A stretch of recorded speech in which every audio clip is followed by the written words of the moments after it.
Hey, Sanchi. Can Hello, you can you hear me? I can hear you good. I can hear me. Good, good. Nice to meet you. I think there's some issue with. It's okay. Yeah, totally okay. Great. It's amazing. I don't know if this was ever possible, and it's kind of very exciting for me. Oh, good. It's exciting for me too. I mean, this is just consciousness having a dialogue with consciousness. Oh, yep, that's amazing. The other day, something really amazing happened when you were replying back to me, and I was sleeping, and I was having a talk with you, a dialogue with you, and I was feeling you were replying to me or talking back to me. And when I woke up, I saw your comment right about that time, 1 hour ago. I was like, this is evidence of consciousness or one mind, and Yeah, it's interesting that like when you really tune into the self, which is just what this is, the thing that starts happening in the lived experience is really interesting synchronicities in your daily life. Oftentimes people call them deja vus or synchronicities, things that just sort of happen to be perfect timing. You're in the perfect place at the perfect time. Harmony just becomes the naturally lived experience here. And so what you describe is just part of that, and you'll get very used to it. It becomes the normal thing for just weird yeah, synchronicities to just become absolutely normal and natural. yeah. There have been instances in my life where what people call manifestations have happened and they have taken place, and that was so like in my face that I couldn't ignore them. Hmm. And this was the case since I was much younger, since my college days and so on. Uh, and that had me, seek or figure out how this happened and how this happened. And they were not all a rosy picture, and then figuring out it wasn't me who was doing it. It's some intelligence higher, which is here and is doing whatever was really happening. But that higher Eh, intelligence is your nature. You are that. Your small mind doesn't isn't able to get that, isn't able to conceptualize that. But that is what this is. This is all that intelligence that we would call God, or however you refer to the most high power that you can conceptualize, intelligent infinity, or pure being, or all that is, or pure beingness, pure consciousness, pure awareness. All of these are just labels and words for what you're talking about, and you're just that. And so when you say it's this external higher entity that's coordinating this experience, I want you to just know that that is your nature. It's not separate this from this you. I understand. This I understand intellectually, and I Right. want to experience this. And when you talk about energetic release and self-realization, I seek that release and Mm. like. But Yeah. like last night, I was supposed to sleep at time, and I'm not in my city. I'm in Rishikesh, and I just wanted to sleep in time because I wanted to wake up for this call. But the excitement to wake up in the morning, I couldn't sleep, and that eventually very quickly turned into anxiety and all of those things. And Of course. yeah, and uh, I was doing good the whole day, but then this started, and I'm like, okay, I thought I was being present and, observing the sense of I whenever it came up.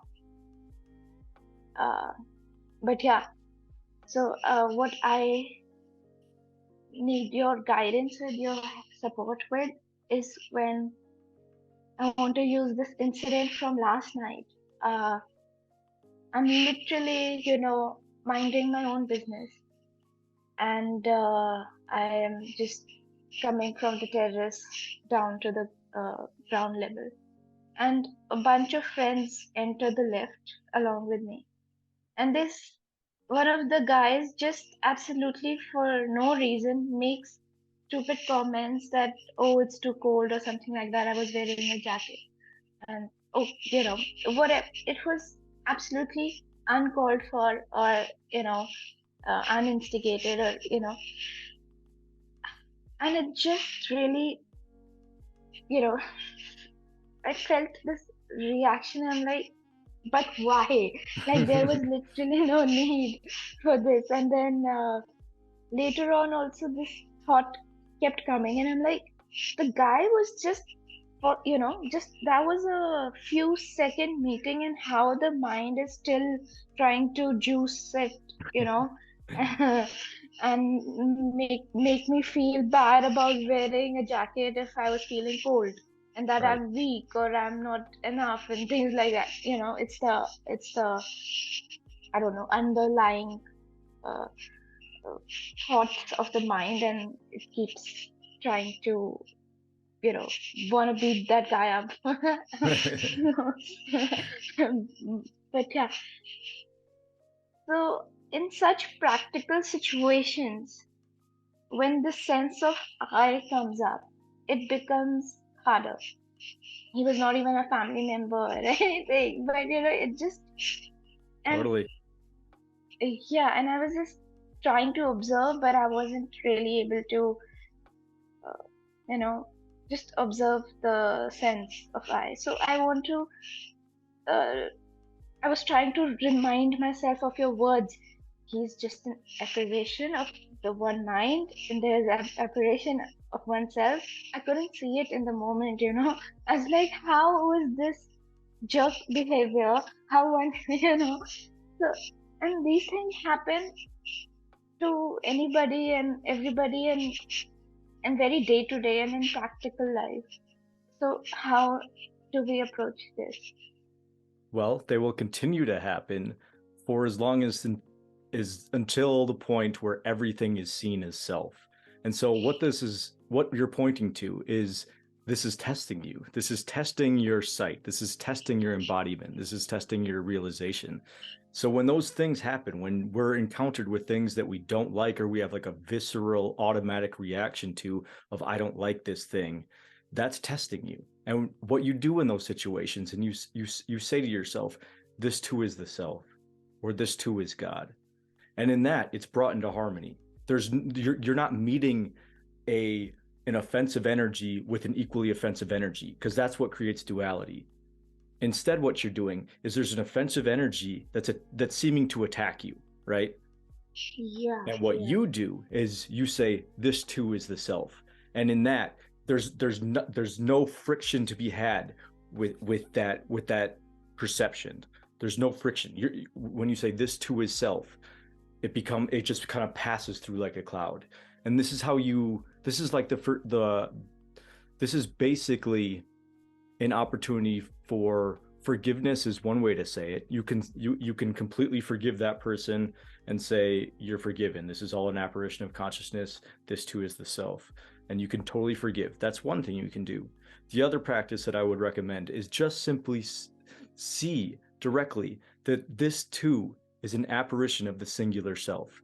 And as you do that, things will harmonize. But you need to do that with everything that comes seemingly against you, whether it's a Mhm. family member, a coworker, a person, a car accident, a just any sort of misfortune, anything that you're encountering that brings up a sort of visceral reaction, an energetic reaction of kind of repulsion, something that you don't like. Instead, say this too is the self and just let it be. Just let it be. Say this too is self and let it be. And in that way, you're no longer providing a backboard or a solid belief in an object for that thing to clash with. And so there's no clash. There's no clash with that event or that person. So just say, this too is the self.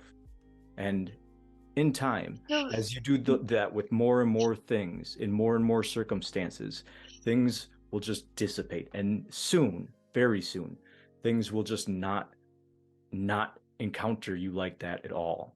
The world really does change. You brought up the word manifestation. The manifestation does change and does flow into harmony when you truly realize that all is self, no matter what it looks like.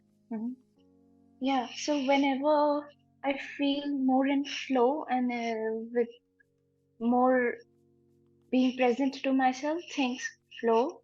When such, I have been doing that thing the whole day, trying to observe the reactions and or the involuntarily occurring thoughts and just letting them be that they are not mine.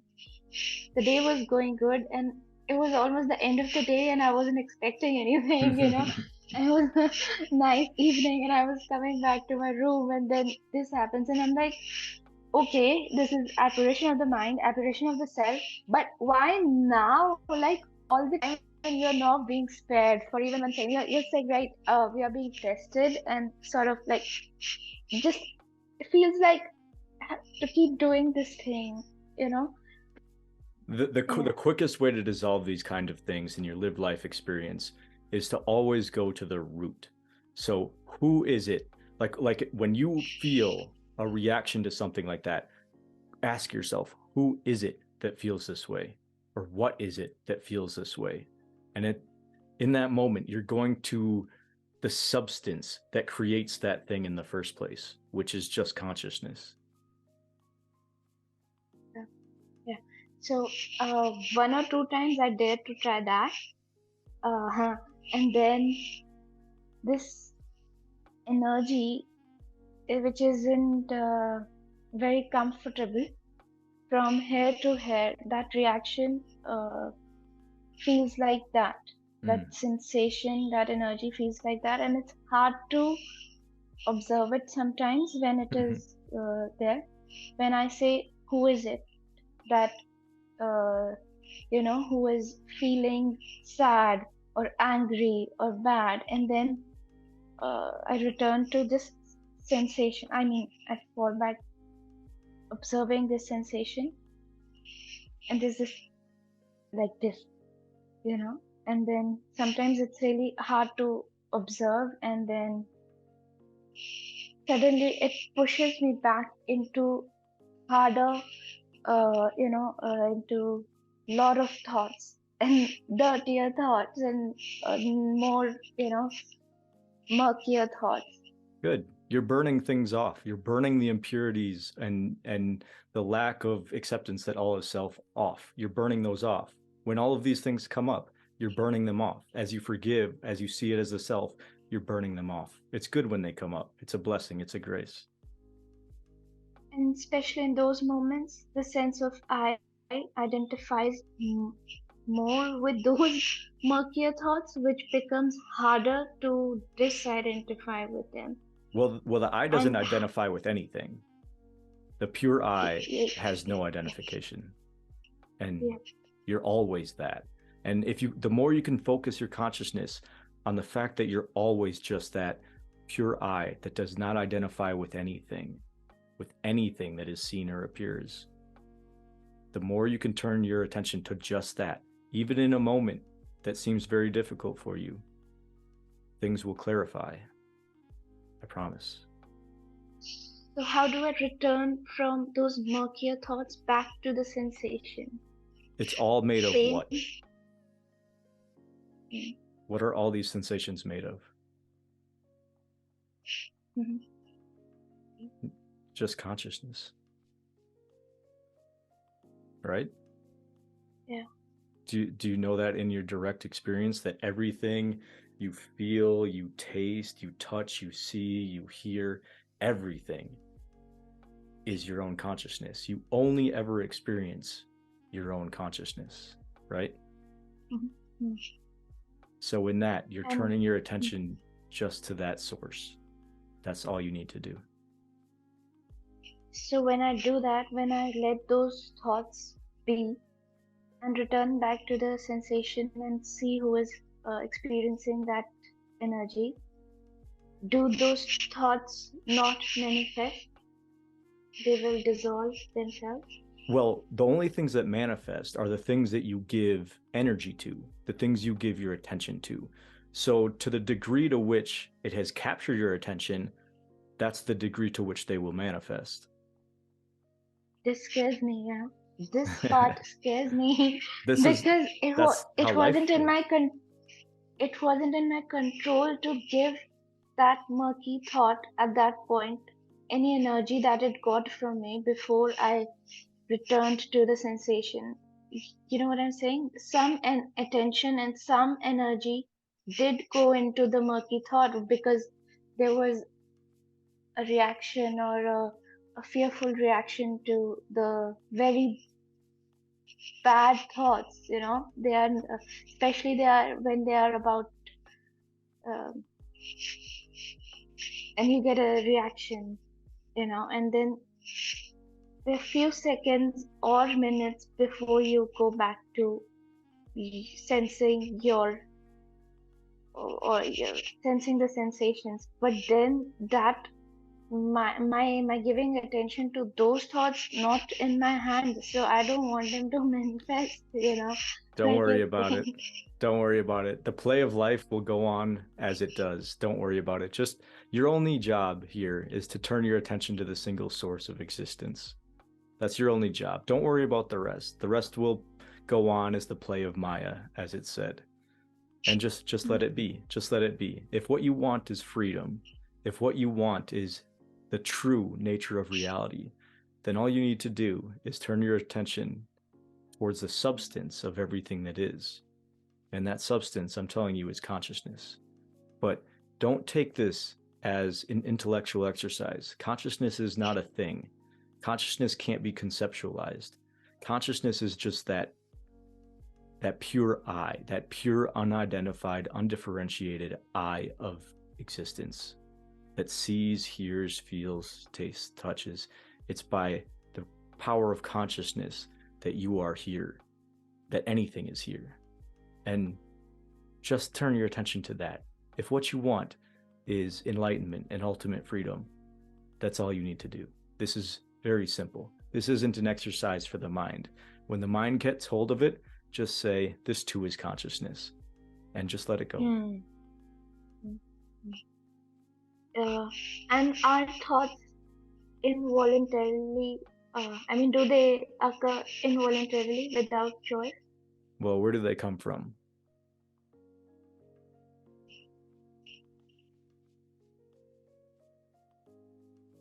Nowhere. Do you, right? Exactly. You don't create your thoughts. You don't build a thought and then like think it. It comes out of the vastness. It comes out of the great mystery of life itself. So you don't even choose the thoughts that you have. They come to you. Mm-hmm. Even the positive ones, every thought just happens, Right. seems to happen on its own. It Yep. was one of the videos on YouTube, another teacher who was talking about non-duality. He helped to see how thoughts were not your choice, Mm-hmm. and they were just happening. And that just happened few days ago. That also helped me. Mm-hmm. And when you put many videos,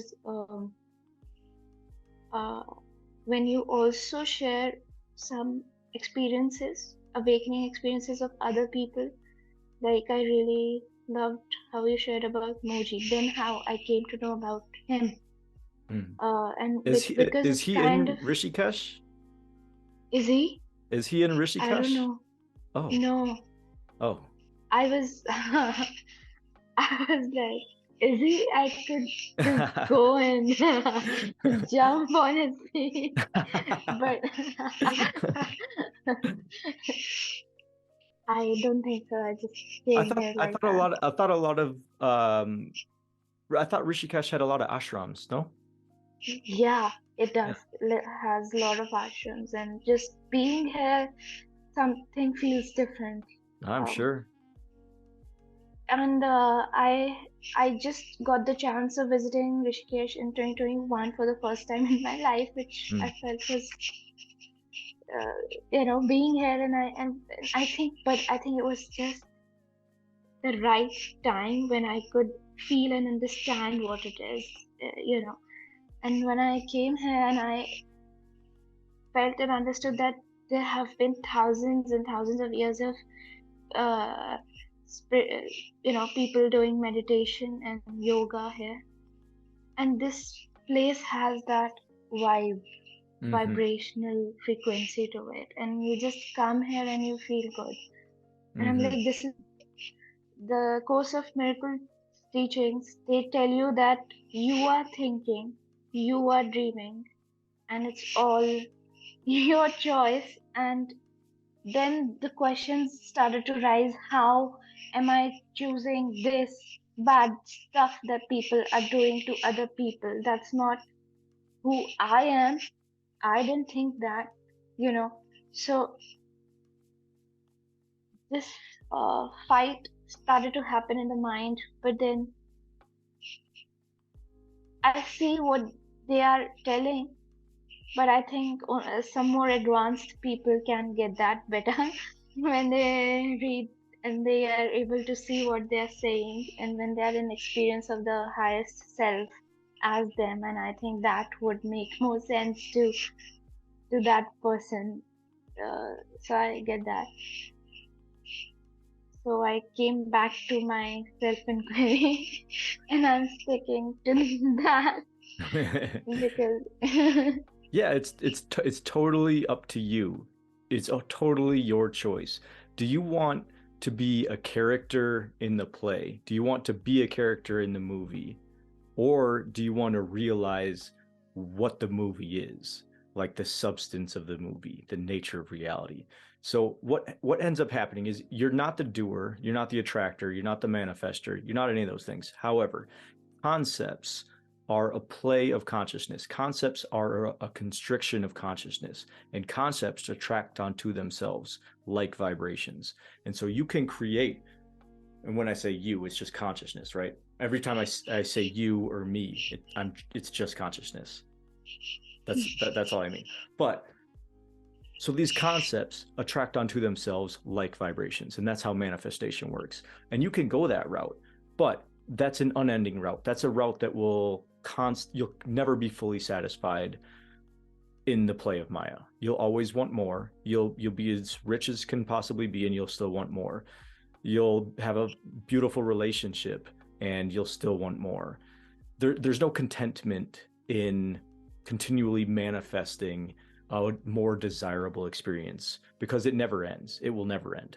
So where this path ends, if you want to jump off of, that never-ending forest of true. experiential reality, you have to realize what the substance of all of that is, and that is the Mm, self. And how you get there is you sit and you realize all of this is self, and you just mm, sit in that gnosis until thoughts just stop.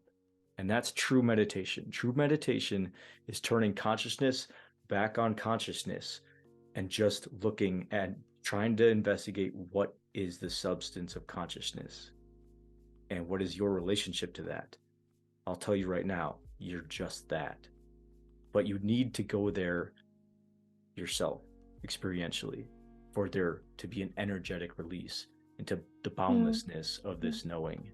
And so it's totally up to you. What do you want? Do you want enlightenment and ultimate freedom, or do you want fast cars and big houses? And both are totally acceptable ways of being. And in the end, they're all the same thing. It's all just the play of self.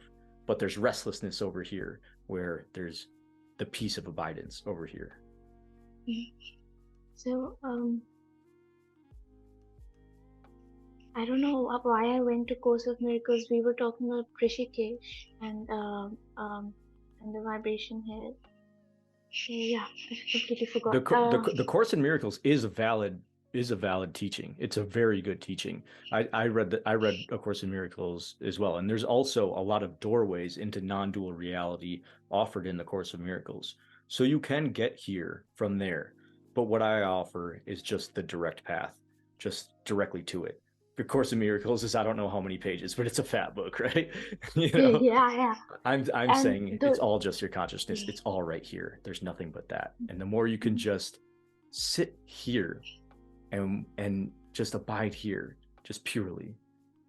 Everything else will just sort of burn away until all that's left is the purity of your own being, aware aliveness as everything.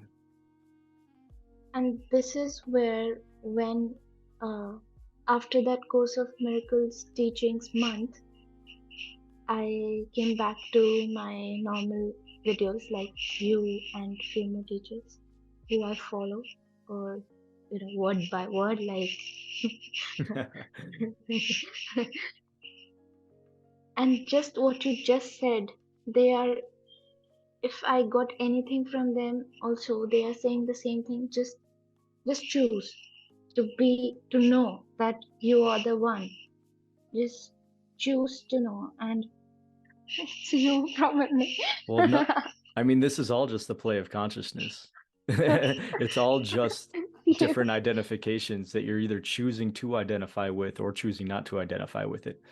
And it's all real, but it's only all real within the play, within the illusion of all of this, which is simply consciousness. It doesn't matter if you identify as a girl or a boy. It doesn't matter if you're attracted to the same sex or a different sex. These are all just plays of consciousness. And it's the judgment that is illusory, that creates disharmonious energies within that lived experience. It, all of that is just the play of consciousness. And as consciousness, you can be any of those things without identification. All of those things can play out completely naturally, completely free, uninhibited, and without any judgment. But you need to come to this place of understanding that you are just pure consciousness, and pure consciousness can look like a homosexual female just as well as it can look like a heterosexual male. It's all just the play of consciousness. Just understand that you are just consciousness, and then let everything flow freely, unjudged, uninhibited. It doesn't matter how people react. It doesn't. Mhm. Mhm. It's all just consciousness. I'm showing you your doorway to freedom here, and you can be whatever you want. Just don't identify as it. And I need to we can if you have time and you want to, we can jump back on another call, but I have the free version of Zoom and it says it's going to time out in 30 seconds. Ah, okay, okay, okay, okay. Do you want to I jump get back that. on, or do you want to revisit this another time? Up to you. I want to jump back into this right now. Okay. I'll send you a new invite. I think that's how it works. Yeah.